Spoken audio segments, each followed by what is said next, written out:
perlu stimulus berbeda. Cara mencintai pun kadang-kadang perlu berbeda ayah dan bunda, karena mereka unik. Kemudian cara ngajarinnya nggak boleh sama-samain.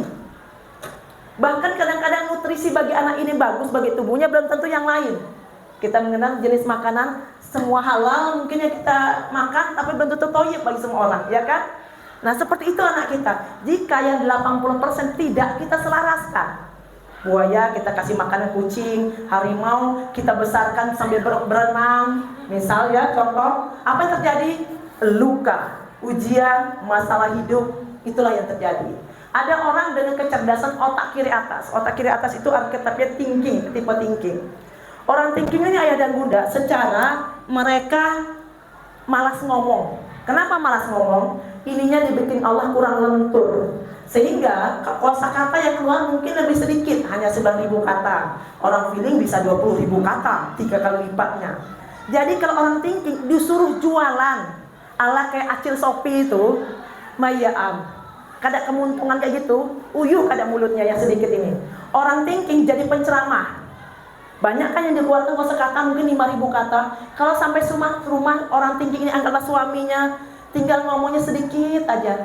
Pian mewe aspan yang ini cuma dijawabnya oke aja. Gitu ya. Wajar kan? Karena dia tipe thinking. Beda kalau dia seorang Ustaz Maulana yang laki-laki feeling. Woi, Masya Allah Ustaz Maulana membuka dengan emosi misalnya. Banyak pandelnya Ustaz Maulana, karena dia orang feeling. Lebih banyak kosakatanya, banyak bicaranya. Orang thinking suka mikir. Jadi kalau ditanya apa-apa tuh, dia mikir aja, banyak diam. Tapi bekerjanya rajin, ini penuh komitmen ayah dan bunda.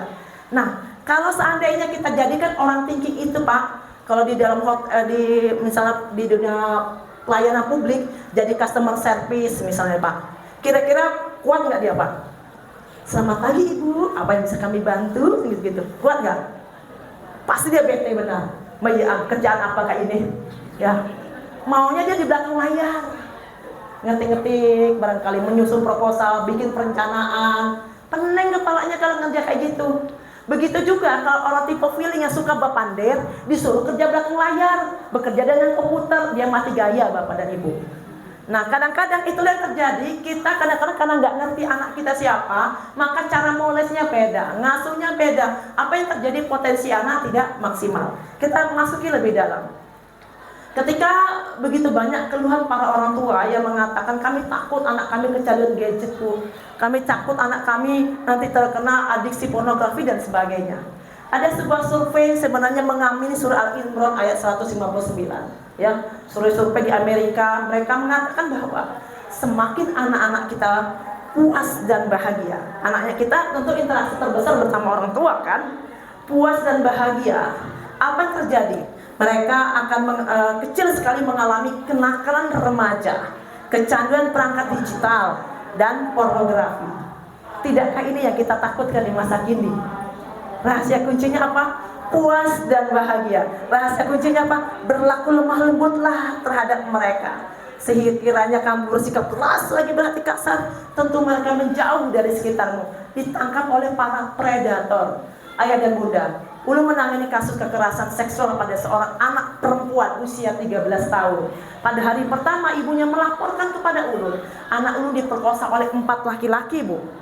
Oke, ibu nanti anaknya kami tangani. Janjian sama kami, besok pagi Ulun bawa ke puskesmas ya Bu ya. Kita akan periksa terhadap kesehatan anak ibu. Tengah malam jam 11 ibunya nelpon kembali, Ibu anak Ulun hilang. Nah kemana? Dan ibunya kembali melaporkan jam 2 pagi anaknya baru kembali dalam kondisi kembali diperkosa oleh 5 laki-laki. Ada yang nggak wajar dari cerita ini? Rasanya nggak mungkin kan? Diperkosa sekali aja traumanya gimana? Kok bisa diperkosa berturut-turut dalam 2 hari? Setelah Ulun bertemu langsung dengan anak tersebut dan Ulun gali lebih dalam apa yang terjadi, justru dialah yang mempergilirkan tubuhnya kepada para pemerkosa. Dia yang mendatangi pemerkosa. Perkosa aku dong. Istilahnya kayak gitulah.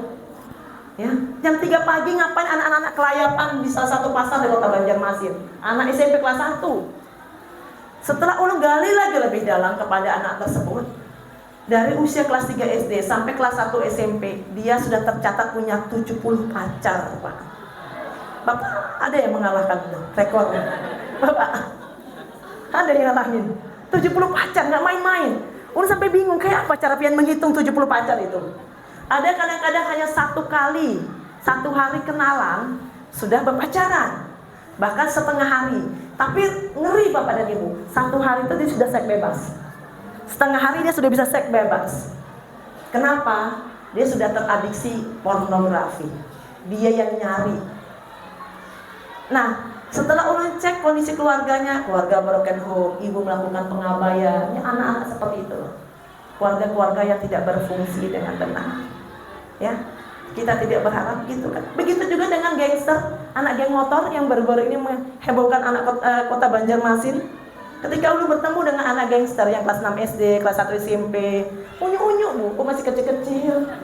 Ya Allah, pian nih apa kata ulun. Banyak benar. Kami suruh sholat tobat aja di musola, saking banyaknya. Ya. Mereka itu ya ikut-ikutan kawan, tapi kok bisa jam 11 malam kelayapan, orang tuanya kemana? Pacaran bersama kawan dan seterusnya ya. Jadi kalau anak kita mendapatkan pengasuhan yang menyebabkan mereka merasa puas dan bahagia, inilah cara membuat anak kita terbentengi dari pengaruh buruk di sekitarnya yang membuat kita khawatir banget ya. Ayah dan bunda, kita belajar biologi boleh? Sedikit ya. Setiap informasi yang masuk ke dalam otak kita nanti masuknya melalui panca indera, nanti tersaring di sini. Tapi sebelum saya bicarakan itu lebih jauh, kita lihat dulu potongan ayat Al-Quran ini. Surat Al-Alaq ayat 15 sampai 16. Ketahuilah sungguh jika dia tidak berhenti berbuat demikian, niscaya kami tarik ubun-ubunnya, orang yang mendustakan lagi durhaka. Pertanyaannya, Allah bilang di sana ubun-ubun itu nih di bagian sini. Kita tempat biasa mendoakan anak. Kalau di dalam ilmu kesehatan itu daerah otak PFC dan OFC, bagian lobus frontal. Ya. Kenapa Allah mengatakan di sana ubun-ubun lagi mendustakan lagi durhaka? Apakah ubun-ubun bisa berdusta dan durhaka? Gimana Pak? Ubun-ubun berdusta dan durhaka? Bisa.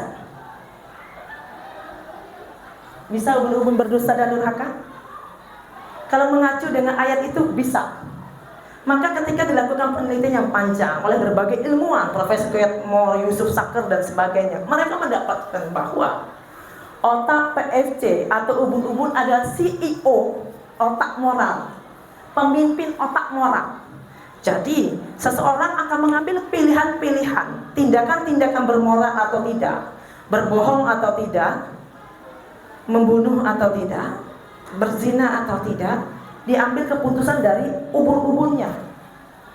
Ya, karena ubun-ubun ini terkait dengan remnya otak, visionernya otak, ya, kemampuan fokusnya otak, konsentrasi dia banyak hal fungsi ubun-ubun. Jadi kalau seandainya ubun-ubunnya rusak, manusianya rusak nggak Pak? Sepakat nggak? Ubun-ubunnya rusak Bu, manusianya rusak nggak? Mau dengar? Sepakat ya? Boleh lebih kuat lagi, ubun-ubunnya rusak, manusianya rusak nggak? Rusak. Makanya kalau di Amerika, penjahat kelas berat itu diamputasi bagian ubun-ubun, biar kada ngadi-ngadi gitu, biar nggak aneh-aneh lagi. Sampai segitunya mereka. Ya. Nah, yang jadi masalah adalah ubun-ubun ini adalah otak yang paling lambat matangnya. Baru matang di usia 20 sampai 25 tahun. Tapi sebelum menuju proses kematangannya ayah dan bunda, banyak otak ini mengalami kecacatan ternyata. Ubun-ubun bisa mengalami kecacatan atau kerusakan jika anak kita terkena narkoba. 3 bagian otak rusak, ubun-ubun yang paling utama. Jika terkena pornografi, yang paling kita khawatirkan saat ini, Indonesia bukan hanya darurat narkoba, sekarang darurat seks yang paling tinggi. 5 bagian otak yang rusak, ini yang paling rusak. Ada anak di kota Banjarmasin yang kami tangani, anak usia 9 tahun itu diperkosa oleh 5 anak, pelakunya usia 5 tahun sampai 13 tahun. Masuk akal nggak? Anak TK bisa memperkosa. Kenapa dia memperkosa? Dia sering nobar. Nobarnya bukan bola ya Pak. Nah itulah, nobarnya itu pornografi. Akhirnya jadi pelaku. Kecil pun bisa jadi pelaku. Ya. Nah, Tapi ada yang jauh lebih merusak dari narkoba dan pornografi, dan kadang-kadang tidak disadari. Merusaknya pelan-pelan. Kira-kira yang merusaknya apa? Pola asuh yang salah. Kita pelan-pelan merusaknya. Pelan-pelan merusak hubungan anak kita. Gimana cara merusaknya? Ada begitu banyak pola asuh. Kalau pola asuh yang merusak itu jelas pola asuh otoriter yang banget, dan pola asuh permisif. Permisif jauh lebih merusak dan pengabaian, ya. Gimana cara merusaknya? Ini dia. Semua informasi masuk melalui panca indera. Informasi itu gini, Bu. Ibu bunga senar pakai jilbab warna coklat, mata ulun melihat, ya. Masuk tuh dari panca indera ulun, senyum pian, Masya Allah ibunya ramah. Panca indera ulun menerjemahkan seperti itu. Nah, nanti semua informasi ini nanti di sistem limbik ini Bapak dan Ibu. Nanti kata ulun tadi ada nama tentaranya amigdala. Amigdala menerjemahkan informasi. Kalau seandainya informasi itu mengandung aku tidak dicintai, aku tidak dihargai, aku direndahkan, aku diabaikan, maka amigdala mengatakan itu informasi enggak penting. Ya, apa yang terjadi? Ini otak reptil dengan dia akan ini otak reptil, ini otak neokortek Bapak dan Ibu. Dia akan saling adu-adu apa ya? Ibaratnya tuh tarik-tarikan, ya. Tapi biasanya menang otak reptil kan kalau kondisi emosinya negatif. Seperti apa Bu? Misalnya perasaan direndahkan, misal kita nyuruh anak kita jemur handuk. Kayak itulah cara jemur handuk. Ikan kayak apa? Kada pintar. Mama Uyun ngajari ikan nih. Hah, belum sepatu. Ya Allah, muar benar ini. Kayak itu nyusun sepatu. Misal, ya Bu ya. Kita maksudnya nasehatin kan? Ngasih ceramah anak kita, ya ngasih ngajarin. Tapi kok nggak pintar-pintar. Yang jadi masalah ditolak oleh sistem limbik, Bu. Sistem limbik ngomong gini, ini aku direndahkan, aku tidak dicintai, aku tidak dihargai. Maka respon di otak kita terhadap informasi seperti itu fight or flight. Serang bagi anak yang berani, balik melawan, atau lari menangis. Ya. Ibu pilih respon yang mana, Bu? Anaknya melawan, misal main HP itu sampai biar HP ulunnya nyukar seorang, kan pakai uang tabungan ulun, kata mama boleh. Atau anaknya nangis, tiap hari dimarahi, ini terus. Ibu pilih yang mana responnya?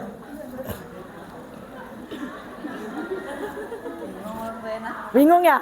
Tapi biasanya respon anak di antara dua itu ya. Bapak pilih respon yang mana Pak?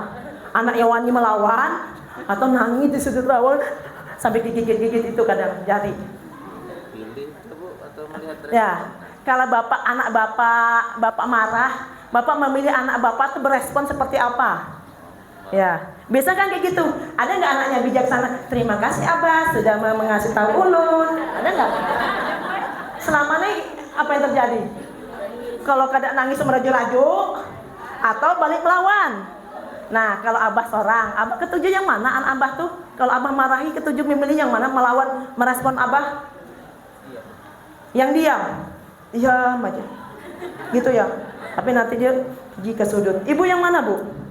Yang melawan kah, Bu? Yang diam nangis? Iya. Ibu sendiri suka yang mana? Ibu sendiri suka pilihnya yang mana? Bingung keduanya. Ibu suka yang mana, Bu? Ini jawabannya penting bagi ulun. Kenapa lu gali? Melawan. Yang melawan. Ibu Pang pilihnya mana, Bu? Pilih melawan, siap ya? Jadi kalau anaknya melawan, pian nih kata kada belajar, Mai mau belajar terus, kada apa, kada belajar sekali dulu sudah pintar aja, Mai. Ya, siap ya kalau melawan nggak apa-apa kan, nggak tersinggung ya? Iya, alhamdulillah senang. Udah senang sama jawaban yang melawan. Sebenarnya Bapak dan Ibu, kalau level emosi yang melawan itu jauh lebih sehat. Karena setelah melawan dua level emosi dia netral. Tapi kalau yang nangis di sudut ruangan sampai itu level emosinya merasa tidak berharga. Energinya 10 pangkat 20. Anak-anak seperti itulah yang banyak akhirnya memilih menyayat-nyayat di kota Banjarmasin dan yang lainnya. Karena kalau ulun tanya, ulunnya apa punya ulun buat salah, harus buat ada dari bujurnya, ulun itu ada penting bagi mama ulun. Nanti ulun kasih tahu bermacam model emosi. Pian pilih emosi yang mewakili perasaan pian. Jika dia menunjuk itu merasa tidak berharga, ulun langsung nanya, berapa kali usaha bunuh diri? Ibu kok tahu? Ulun sudah berapa kali pikir mau nyayat-nyayat ini, tapi takut darah. Kemudian ulun pakai peniti, nyair-nyairnya. Kalau flyover kepengen terjun, mencoba menabrakkan diri ke kendaraan. Itu yang terjadi. Tapi kita nggak siap kan kalau anak kita melawan. Ke belakang, ada orang tua, kadang boleh suara tinggi dari kayak itu. Mohon maaf, otak PEC-nya belum matang. Fungsi otak PEC adalah untuk mengambil pilihan berbuat baik atau lebih baik. Salah satunya lebih baik itu intonasi diturunkan, lebih baik itu santun. Itu baru matang usia 20 sampai 25 tahun. Jadi kalau anaknya belum sebijaksana ayah dan bunda, ngomongnya belum sesantun ayah dan bunda, bisa dipahami? Ya, nggak marah lagi. Iya, bujur, nggak marah lagi nih. Iya, janji ya. Ya. Jadi dengan nanti insya Allah dengan pengasuhan terbaik dia akan matang. Fungsi itu ayah dan bunda ya. Akhirnya apa yang terjadi ayah dan bunda? Kalau seandainya pola asuh penuh kekerasan ini tidak hanya tidak diteruskan, dia kalaupun meneruskan dia mengeluarkan hormon stres, kemudian terjadi pengkerutan, otak terendam dengan hormon stres, maka terjadilah kecacatan. Yang kedua adalah pola asuh permisif. Permisif kebalikan otoriter. Kalau di otoriter, anak seperti tidak punya hak dalam menentukan pilihan hidup. Semua ditentukan oleh orang tua. Milih baju yang warna apapun orang tua. Hati-hati, anak seperti ini rentan dengan terkena predator seks ya. Karena otak kritisnya kurang aktif. Semua orang tua yang ngurusin. Nah, kalau pola asuh permisif, orang tua mungkin sebagian di luar berkata, kalau ulun kadang menjadi bestie anak ulun bu, karena kada asik katanya. Maka anaknya boleh melakukan apapun. Nonton konser Noah sampai jam 3 pagi, baru boleh sholat kayak gitu ya.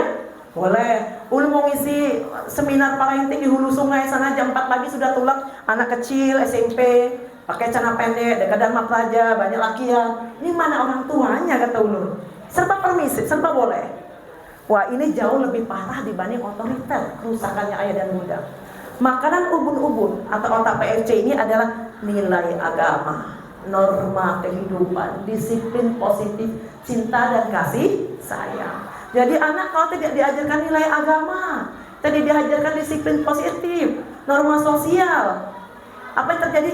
Zong, menjadi pelanggar peraturan, pembuat maksiat. Ya, bisa dipahami? Oke? Maka akhirnya terjawab. Anak-anak yang mengalami terjadinya ketiga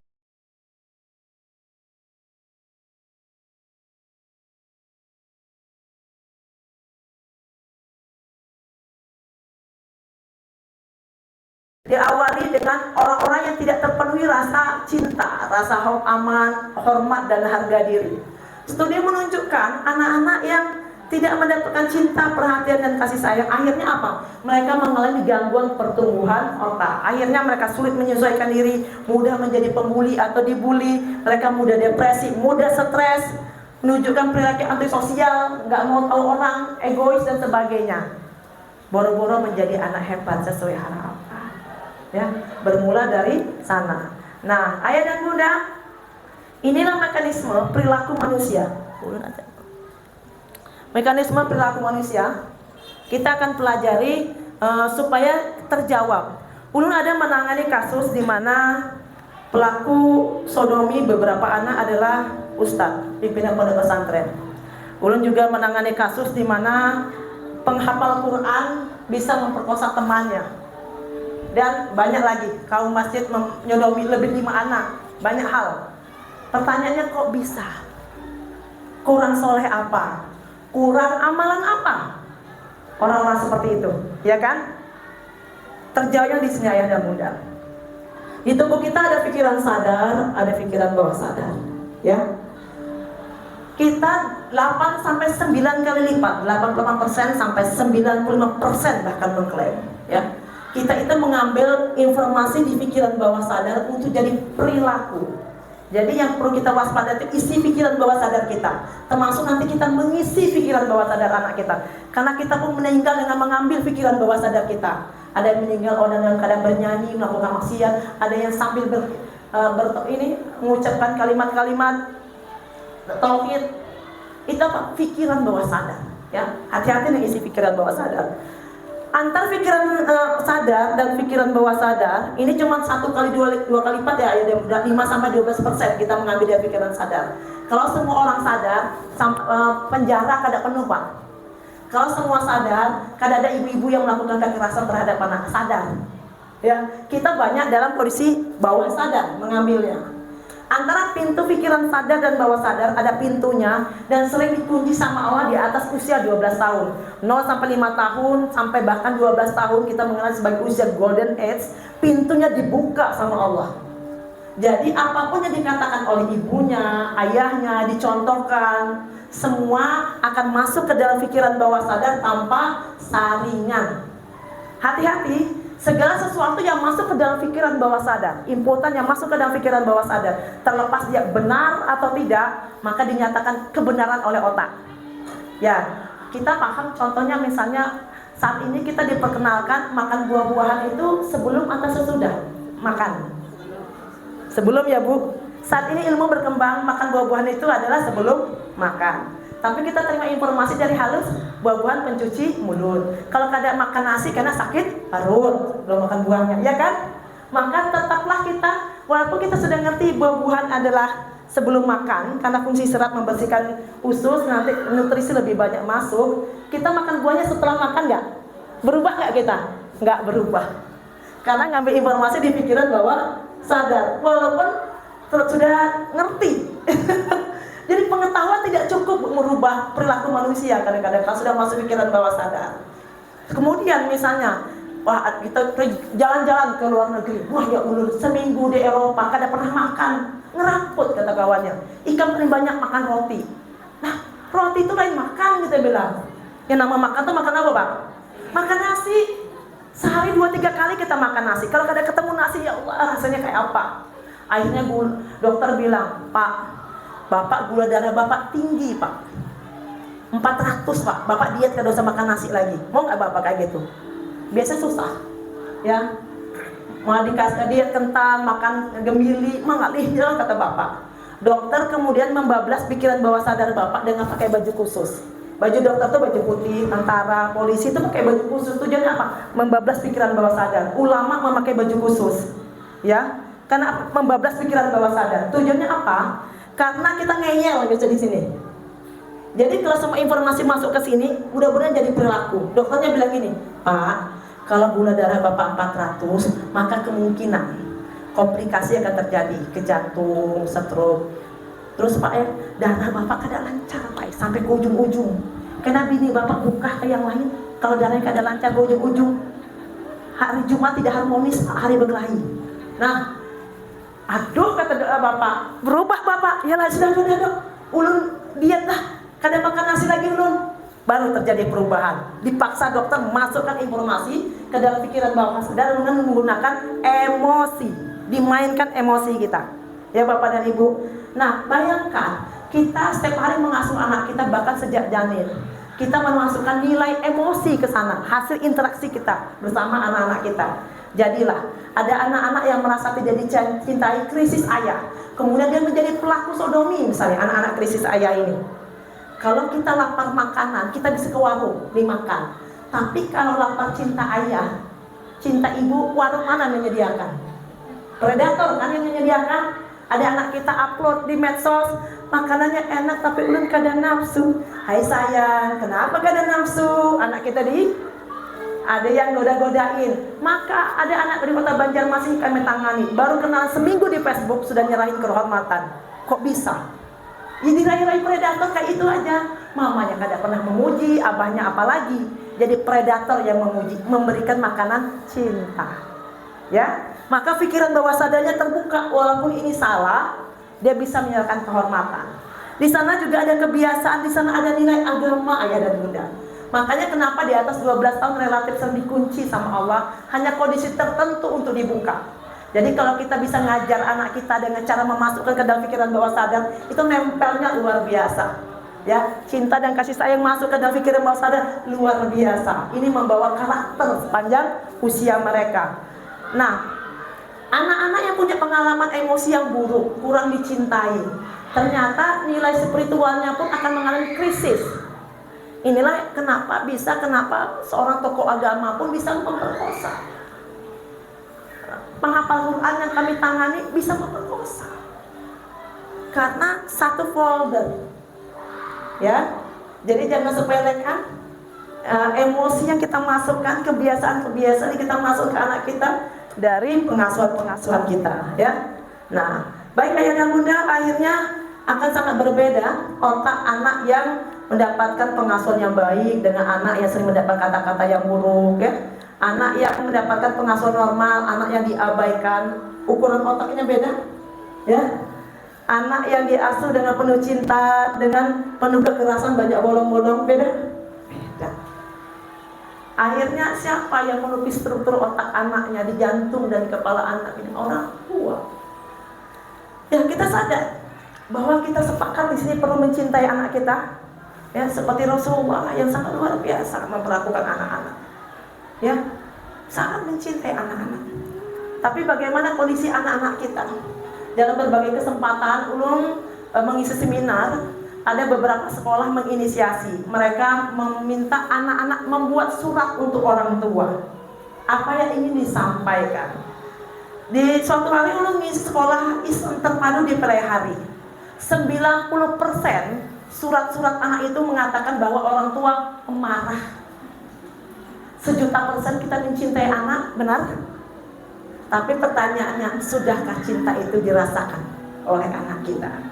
Ulun ambil sedikit cuplikan surat-surat anak tersebut, ya. Ini di salah satu sekolah di Banjarmasin. Ibu mau baca? Oh, ibu bisa melihat apa yang akan disampaikan ke orang tua. Ibu boleh maju ke depan untuk baca surat anaknya. Ini surat anak SMP di kota Banjarmasin. Boleh? Oh, lagi ya. Ibu mau? Kurang jelas. Bapak mau baca supaya kita bisa dapat feel-nya. Kalau ulun nggak perlu baca. Ulun pengen lihat yang baca perasaan anak-anak itu. Bapak mau baca, Pak? Atau ibu di belakang, Ustazah? Silakan. Bantu ulun supaya feel-nya dapat, kita tahu kondisi anak kita saat ini.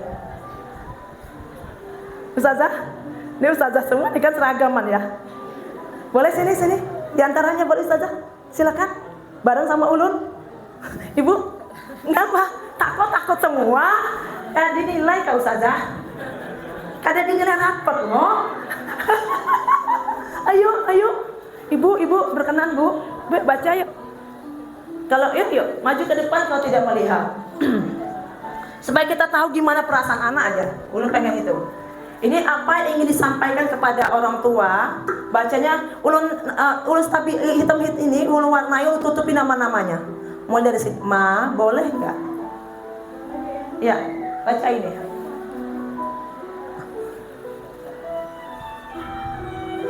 Ma, ya. Apa yang ingin disampaikan kepada orang tua? Ma, bolehlah sedikit aja belajar menghargai ulun. Jangan banding-bandingkan ulun terus. Kalau ulun umpat ekskul, ulun hendak istirahat pas bulik, tolong langsung bolehi ulun istirahat, jangan sangiti ulun terus. Bapak tahu Bapak sudah di alam sana, tapi kepengen ketemu Bapak. Makanya sering Nyilet. Sering menyilet. menyilet tangan biar sekalian mati, biar cepat ketemu Bapak. Oke. Bu mau baca yang selanjutnya, Bu? Ya, silakan. Kalau kurang ini dekatkan lagi. Soalnya kesemutan. Ibu silakan baca kembali. Ini beberapa surat aja lo ambil. Mama, Papa, kapan kita Kayak keluarga harmonis maksudnya. cemara seperti dulu? Jangan selalu bertengkar seperti masalah sepele, dan jangan memikirkan hal ekonomi, juga ingin kebahagiaan seperti anak-anak lain. Mama, papa, Mama, papa, jangan bertengkar lagi ya. Maaf selalu merepotin merepotin. banyak Banyak salah. salah. Cuman ingin hidup kita yang lebih Tidak penuh yang drama. tidak pernah Penuh drama. penuh drama. Ya, Ibu terima kasih ya. Surat ketiga, orang jangan disakiti terus. Jangan dibanding-bandingkan dengan yang lain. Semua orang punya kekurangan, lawan kelebihan. Pian aja terlalu kayak itu. Ulun kadang hendak membenci pian, tapi pian mengolah membenci. Ulun membenci pian, bah itu juga jangan salah paham. Ulun sebenarnya kadang hendak pian kayak itu. Ulun kadang berpikir kayak itu. Tolong bang, pikirkan perasaan ulun sama lawan kata-kata pian yang sering membuat sakit.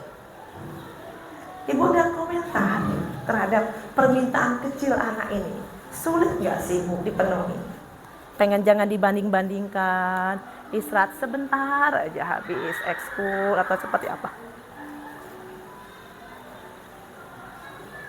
Mudah sebenarnya, Ya, tapi kenapa dalam kehidupan ternyata berat?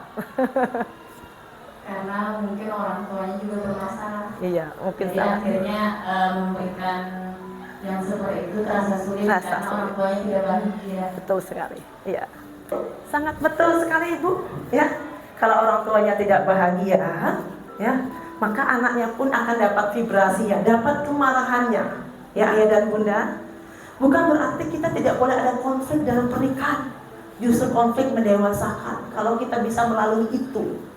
Tapi kebanyakan para orang tua di luar sana, kadang-kadang pada saat konflik misalnya, contoh ya, mereka membuat anak-anaknya berada dalam situasi rumah yang tidak sehat, tidak ramah. Kalau ini kan sekolah yang ramah bagi anak, tidak ramah bagi jantung dan otak anak. Kita pun sebenarnya bisa mengajari anak kita melewati masa-masa sulit. Kalau seandainya orang tuanya lagi konflik nih, kan anaknya bisa seminggu nih ya, kadang-kadang kada dilurusin ya, pikiran mama abahnya kemana. Nah, kalau kita sadar nih, kita tarik nafas dalam, buang perlahan, kita sadar, kita kasih tahu. Nah, mama dengan abah ini sedang lagi ada masalah. Kami ini seminggu sudah kada berteguran. Kalau pian lo main dengan kawan, sangkal, 1 hari langsung berteguran lo. Bagusnya mama dan abah